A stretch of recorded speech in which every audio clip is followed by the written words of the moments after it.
لوگوں کے اوپر کہ جب اسرائیل نے کہا تھا 2 گولیاں چلیں گے تو یہ بھاگ جائیں گے، انہوں نے کہا ہم 21 لاکھ لوگ ہیں، ہم جان دے دیں گے لیکن غزہ چھوڑ کے نہیں جائیں گے۔ آج میری اور آپ کی امت کی بے حسی کی وجہ سے آج انہوں نے موو کرنا شروع کیا۔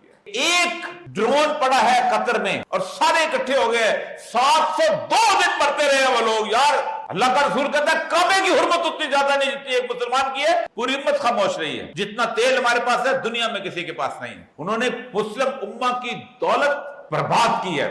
اللہ کا رسول کہتے ہیں زیر زمین جو کچھ ہے امت پوری کی ملکیت ہے، خواہ تیل ہو خواہ معدنیات، پوری امت کی ملکیت ہے۔ انہوں نے پوری دنیا کے عیاشیوں کے بازار کرم کیے وہاں پر۔ روز کھانا کھاتے ہوئے تھوڑی دیر کے لیے کبھی سوچ لیا کرو کہ وہاں 15 دن کے بھوکے ہیں، کھانا کھاتے ہوئے یہ سوچ لیا کرو ایڈ گراتے ہیں پہلے جا کے وہاں پر، اور جیسے ہی وہ بچے اور عورتیں ایڈ لینے کے لیے اکٹھے ہوتی ہیں وہ تو اوپر سے بم برساتے ہیں، جیسے ہمارے ہاں چکور پکڑنے کے لیے ہوتا ہے نا، اس کو اکٹھا کرتے اتنا نوالا منہ میں رکھتے ہو، وہ آنسو آپ کو بخشوا دے گا قیامت کے دن، شرمندگی کے آنسو جو ہیں کہ میں کچھ نہیں کر سکتا ان لوگوں کے لیے۔ اور یہ جو ہم نے تقسیمیں بنائی ہوئی ہیں کہ جناب وہ غزہ وہ ہے تو فلسطینیوں کو جائیں گے، یہ تو 1920 میں پاسپورٹ کا ڈیزائن آیا ہے۔ اللہ کا رسول فرماتا ہے تمہیں میں پہچان بتاؤں مسلمان کی، جسد واحد ایک جسم ہے، کسی ایک عضو کو تکلیف ہوتی ہے پورا جسم جو ہے اس تکلیف میں آتا ہے۔